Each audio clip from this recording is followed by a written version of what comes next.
سلام زخبركم تخاتلتنا خميس نحكم امباركس نايزي ساعات زينا حيزلكم متسيلخو مجمر تاقن عرست زينا إسرائيل إيرتراوين سدتنياتات كي تترز سوع سلاموا سلفي تخايدو بايدن ات بريزيدنتاو تأزاز كنا واحد وسنة لمخنيات عب سمين إثيوبيا زلو كنتات من محياش سنزي تقبر مخانو قليسو بتان العل 35 عامتات أبال بيت مهر خوينا زقلقلت قوال 83 عامت أمريكاويت بوليتيكينيا أبزمت مرجعها كتوادر مخانا قليسا أمنستي أب تقراي تأسرو سلاموا سلفنياتات كفتحو حاتيتون كالوتن زبل زيناتات حزنا متسيناكم لنا سناي مكتتال جوجل عسرة تاريخ أوساني كم أبال حبرة أفريقيا تقبلنا ترخيبه جوجل عسرة أولاد حبرة أفريقيا بتران خوسانة تقبلهم كابز معبل هاجرات زعبي قطعوا معبالة زمزجبا هاجرات زخنت جوجل عسرة أولاد زوسدت توساني ون تاريخ أو خوين الله 55 أولاد زحق في حبرة أفريقيا ناب جوجل عسرة وجي 20 أبال هاجرات تسأمبيرو قدامي منستر هندي ناريندرا مودي نحبرة أفريقيا كم حدش قام أبال جوجل عسرة أبزل ليلي الأوان حدا خبت ستقسم مغنياتات نأفريقيا بحد دمتي أبا هجرة مدرخن محواسيو نيرو هندي أمرر حقو جل عسرة مسمع باي تساتفو هجرات علما والدبوب زتأساسر مخانو بترقاقا مقاليس ايا اتزعب يخفال نايزوتن حبرة أفريقيا أبال نايتي جل مقباريو هندي مرحت جل عسرة أبزخونة اللقوان بزعات تساتف تخب هجرات أفريقيا بمهلاهم كمزحبن قدامي منستر قاليسو مودي حبرة أفريقيا نابتو جل 5 انبر مسافلته عبتغوز نبرا وكلت أفريقيا حقو سم قاليسهم بريزيدنت حبرة أفريقيا أزيل أسومني ون بمودي تعدمو عب عسرة أبالات بايتوز حقفة جوجل منبر كحزيو اتم كلتا مرحتيت زينا مستعوجة كنت حقفة ترأيهم اتم وكلتي تاريخ تسريح قبل رئيتهم هبام حبرة أفريقيا ناب جوجل عسرة متنبارو نت جوجل زيادة حقف 5 قبرو تقاليت الله هندي عبتو علاقة العلوم كابتدل أرستات حدا كتبا أم معبال زركبة هاجراتيو بزحات أم معبال زركبة هاجرات نتخب تشاينان كبا هاجراو تكال جنزبن IMF استلك حجنزب نمملاس يسكما سلازلوا هندي هبتمات هاجرات كحجز تدلي أو على G20 كابستل على حتوتات حدا قداي يوكريني نيرو بمسارات BBC كابتوم كتصدقوا زقبوهم سندات كساب حجي بزعبا يوكرين استتقسيلن سانبو نصلات بانكتات ممحياشن مقصصر كريبتو كارنسن حويسو خالوت نطبتات وين يتقلل اغراو بيتفرد جبن ICC ابلع البريزيدنت روسيا فلاديمير بوتين ناي مأسرت تأزاز مسوصه اب اخيبا بريكس ايتساتفن قدمتي ناي مأسرت تأزاز موصو امنا ابتي ابالي استخاده وعلى G20 ايتساتفن بخالو وغن دما قداماي مينستر هندي نهندي بسمبارات مصوعو كتفاتير الله اتهاجر بوقع سماخت كير مخانا كساب حجي زتزارب يلن قال اتوا على زل على قداي لو تخليماي ام معبال زركبه هاجرات زياده تقلعت خمس خنن كاب معبلات هاجرات قلمت امان كوهبن كم زلون تقليص الله اتقداماي بانل زته حنت مريت زبل سيام زلو خوينو اب قدات كباب زتكره كخوني اتمام معبال زركبه مشاركت هند اب زكيادته زته حبتمات هاجرات بغنزب تكنولوجين تحت قرصن نلقت كربون نمقصصار زغبر صار خدغفو خمس حتى تقليصو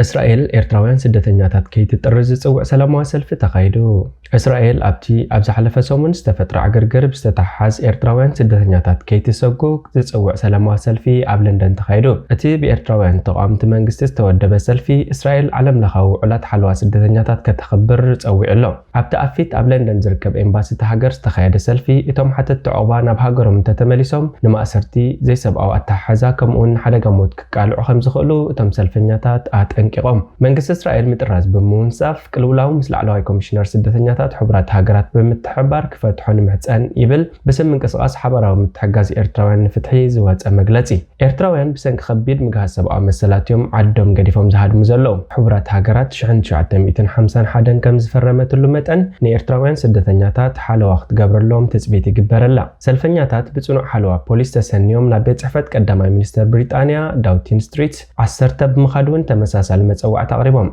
تكال سدتنياتات حبرات هاجرات بربعه مسكرم ابزوص مغلصي كلهم إيرتراويان وغنات كاب سغمتታት حنا مفداي كحيبون حقታት التهاجر كخبرون تصوع نيرو كابت زغاطم مغيچتن كمص زخل بوليتيكاون بوليسياون صعبينات نمنكاي UNHCR مس منغستن مزراب كل صعرتات كغبريو بتعمص تاسيسب اندحردا حلي خوينو UNHCR مشارخت تكالات نزخون حاجز نمهاب بقطتا يخون تزاوري دلواتين ادلاينت انتحلي دما حاجز نمركاب رخبوم قبل اتتكال تمحصينو امباسي إيرترا اب اسرائيل اب لعلتهم سدتنياتات صقط ጸጥታት ከም ዝገብርውን እቶም ተቃዋምቲ ተኸሲሶም እቲ ኤምባሲ ብወገኑ ብሓሙሽተ መስከረም ኣብ ዘውፅኦ መግለጺ እቲ ጎነጽ ፖለቲካዊ መልክዕ ንምሃቡን ንማሕበረኩም ኤርትራውያን ኣብ እስራኤል ይኹን ንመንግስቲ ኤርትራ ንምድዋን ዝካየድ ዘሎ እዩ ክብል ነቒፉ ነይሩ ኣብቲ ብቐዳም 2 መስከረም ኣብ መንጎ ተቃዋምትን ደገፍትን መንግስቲ ኤርትራ ዝተወልዐ ካብ ክልቲኡ ወገን ልዕሊ 170 ስደተኛታትን ልዕሊ 50 ፖሊስን ከም ዝቆሰሉን ኣብ ንብረቱን ከቢድ ጉድኣት ምብጽሑን ይዝከር ድሕሪ እቲ ግጭት ቀዳማይ ሚኒስትር እስራኤል ቤንጃሚን ናታንያሁ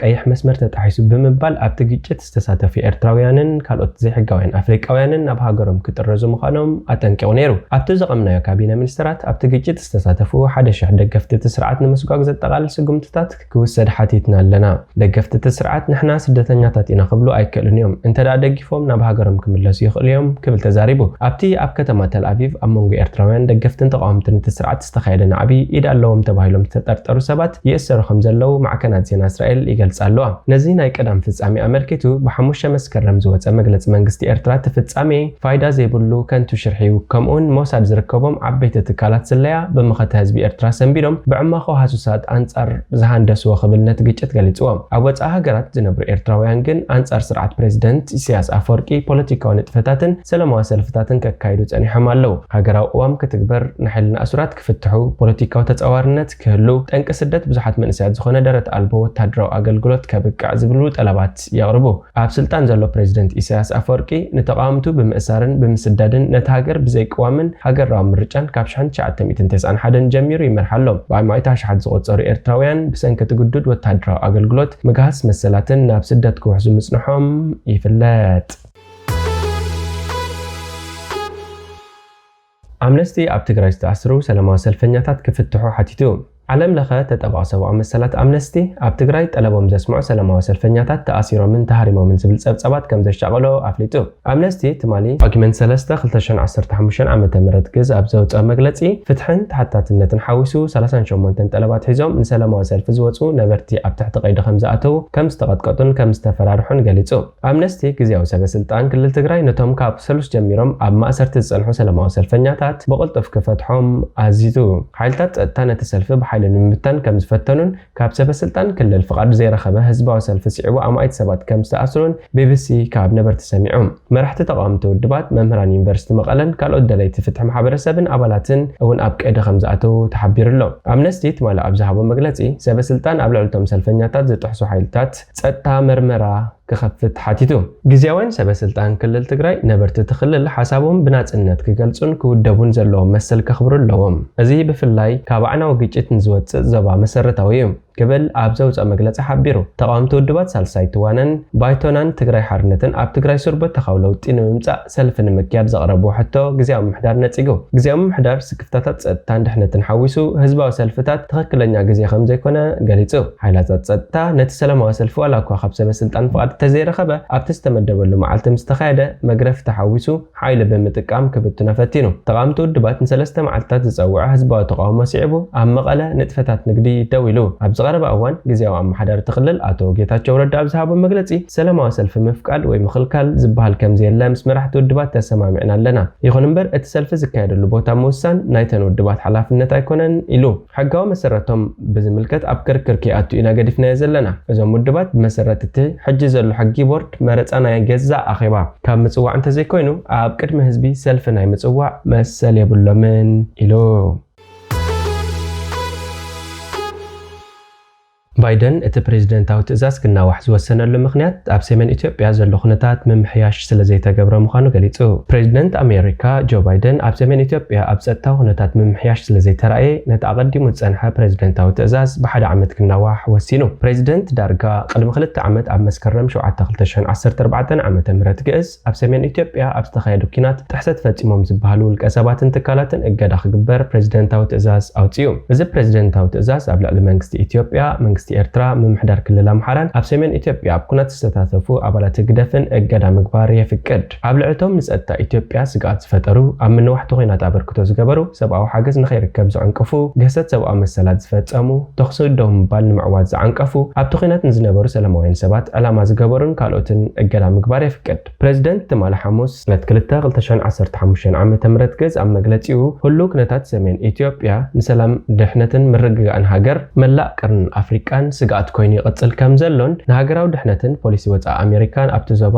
ኣብ ሓደጋ ዝእቱ ምዃኑ ገሊጹ ከም ውጽኢቱ ድማ እቲ ፕሬዚደንት ኣፌርሙ በዕለት 7 መስከረም 2014 ዝተመሓላለፈን መስከረም 6 2016 ክውዳእ ዝነበሮን ፕሬዚደንታዊ ትእዛዝ ብተወሳኺ 1 ዓመት ክነዋሕ ወሲኑ ነቲ ፕሬዚደንታዊ ትእዛዝ ዝበጽሐ ናይ ኢትዮጵያ ኩናት ሓድሕድ በቲ ኣብ ፕሪቶሪያ ዝተበጽሐ ስምምዕ ሰላም እኳ እንተተዛዘመ እቲ ኣብ እዋን ኩናት ጥሕሰት ፈጺሞም ዝበሃሉ ሰባት እገዳ ክግበር ዘፍቅድ ፕሬዚደንታዊ ትእዛዝ ግን ንተወሳኺ 1 ዓመት ተናዊሕሎ ኣብ ሰሜን ኢትዮጵያ ንኽልተ ዓመት ዝጸንሐ ደማዊ ኩናት ዓብዪ ሰብኣውን ንዋታውን ክሳራታት ኣስዒቡሎ ንኢትዮጵያን ክልል ትግራይን እውን ዓቢ ሓደጋ ፈጢሩ እዩ ኣብዚ ኩናት እዚ ብሚልዮናት ዝቑጸሩ ህዝቢ ክልላት ትግራይን ኣምሓራን ዓፋርን ካብ ዓድታቱ ተመዛቢሎም ሓለውቲ ሰብኣዊ ሓገዝ ኮይኖም ኣብቲ ኩናት ዝተሳተፉ ሓይልታት ምክልኻል ኢትዮጵያ ሓይልታት ኤርትራ ሓይልታት ክልል ኣምሓራን ሓይልታት ህግደፍን ምስ ገበናት ኩናት ክመዓረር ዝኽእል ገሰት ሰብኣዊ መሰላት ከም ዝፈጸሙ ሕቡራት ሃገራት ኣፍሊጡ ጆ ባይደን ነዚ ፕሬዚደንታዊ ትእዛዝ ኣብ ዝፈረመሉ እዋን እቲ ትእዛዝ ስዒቡ ዝጸንሐ እገዳ ኣብ ውልቀ ሰባትን ትካላትን ዘይኮነስ ኣብ ህዝቢ ኢትዮጵያ ወይ ኤርትራ ዘተከረ ክኸውን ምዃኑ ገሊጹ እቲ እገዳ ኣብቲ ኩናት ሰብኣዊ ቅልውላው ኣብ ዝፈጠሩ ውልቀ ሰባት ወይ ኣካላት ዘተኮረ እዩ ንኢትዮጵያ ካብ ዝኾነት ሃገር ንላዕሊ ሰብኣውን ልምዓታውን ሓገዝ ንገብር ምስ መሻርክትና ብምትሕባር ኣብ ኢትዮጵያ ንዝርከቡ ተቐላዕቲ ሰባት መሰረታውያን ድሌታት ንምሃብ ክንሰርሕ ኢና ከምኡውን ቀርኒ ኣፍሪቃ ኢሉ ክፍሊ ገንዘብ ኣሜሪካ ብቐንዱ ኣብ ትእዛዝ ፕሬዚደንት ዝተመርኮሰ እገዳታት ከተግብር እዩ ሚኒስትሪ ጉዳያት ወጻኢ ድማ ከም መሻርክቲ ኮይኑ ክሰርሕ እዩ ኣብ ሰሜን ኢትዮጵያ ምምሕያሻት እንተሃልዩ ኣሜሪካ ምስ ማሕበረሰብ ዓለም ብምትሕብባር ኢትዮጵያ ካብዚ ኩናት ክትምለስን ቁጠባኣ ክትንስእን ምእንቲ ክትሕግዝ እያ ጆ ባይደን ቅድሚ 2 ዓመት ነዚ ፕሬዚደንታዊ ትእዛዝ ምስ ፈረመ ኢትዮጵያ በቲ ኣሜሪካ ዝወሰደቶ መርገጺ ዘይዕግበታ ገሊጻ እቲ ውጥረት ዝመልኦ ዲፕሎማስያዊ ዝምድናታት ድሕሪ ምጅማር ኩናት ኣብ ሰሜን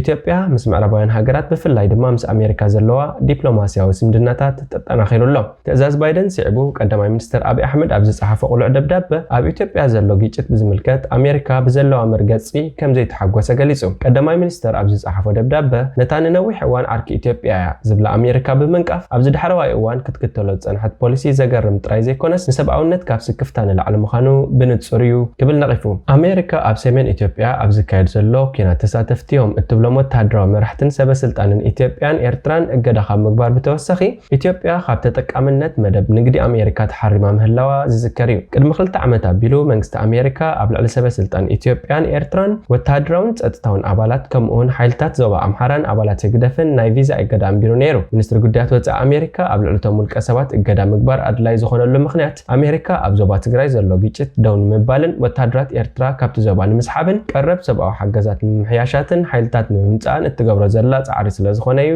ኢሉ ኣብቲ ግጭት ክሳብ ድርድር ዝተሳተፉ ተቐባልነት ኣይረኸቡን ከም ውጽኢት ናይ ዝኾናት ኢትዮጵያ ካብ ተጠቃምነት ሕጊ ልምዓትን ዕድላትን ኣፍሪቃ AGOA ቢዝነስ ፕሮግራም ተሓሪማ ምንባራ ዝዝከር እዩ ኢትዮጵያ ካብ ግብሪ ነጻ ዝኾኑ ፍርያት ዓለባን ክዳውንትን ናብ ኣሜሪካ ክትሰድድ ዝጸንሐት ኮይና እቲ ሃገር ብናይ ወጻኢ ባጤራ ክትረክብ ጸኒሓ ልዕሊ ኣሽሓት ሰራሕቲ ተኸፊቶም ይኹን እምበር ብሰንኪቲ ኣብ ሰሜን ኢትዮጵያ ዝነበረ ኩናት ኢትዮጵያ ካብ ስርዓት ኣገዋ ተገሊላ እታ ንልዕሊ 35 ዓመታት ኣባል ቤት ምኽሪ ኮይና ዘገልገለት ጓል 83 ዓመት ኣሜሪካዊት ፖለቲከኛ ኣብ ዝመጽእ ምርጫ ክትወዳደር ምዃና ገሊጻ ንልዕሊ 35 ዓመታት ኣብቲ ባይቶ ዘገልገላ ጓል 83 ዓመት ፖለቲከኛን ኣፈ ጉባኤ ነበር ናንሲ ፔሎሲ ኣብ ዝመጽእ ምርጫ ኣሜሪካ ክትወዳደር ምዃና ኣፍሊጣ ኣብ ኣሜሪካ ፌልናምት ጓል ኣንስተይቲ ኣፈኛ ብምዃን ታሪኽ ዝሰርሐት ናንሲ ፔሎሲ ኣብ ዝመጽእ ሕዳር 2016 ዓመተ ምህረት ክዛብ ዝካየድ ምርጫ ክሳተፍ ምዃና ገሊጻ እታ ፖለቲከኛ ኣብ 2007 ክሳብ 2011 2019 ክሳብ 2013 ክልተ ግዜ ኣፈ ጉባኤ ባይታ ወከልቲ ህዝቢ ኮይና ኣገልጊላ እያ ንሳን ፍራንቺስኮ ወኪላ ኣብ 1987 ንፈለማ እዋን ኣብ ሻምፒዮና ኤውሮጳ ክትሳተፍ ተመሪጻ ዳግማይ ክወዳደር ምውሳኑ ነቲ ብዛዕባ ዕድመ ፖለቲካ መራሕቲ ኣሜሪካ ዝካየድ ዘሎ ክትዕ ዳግማይ ከም ዘበራብሮ ይንገር ሕጂ ካብ ዝኾነ እዋን ንላዕሊ ከተማና ሳን ፍራንሲስኮ ክብርታትና ክነሕየል ተጽበየና ኣላ እታ ከተማ ክትዓቢ ክንሰርሕ ገዚኡ በፂሕሎ ክትብል እታ ፖለቲከኛ ኣብቲ ቅድሚ ሕጂ ብትዊተር ዝፍለጥ ዝነበረ ናይ ቅድም ማሕበራዊ መራኸቢኣ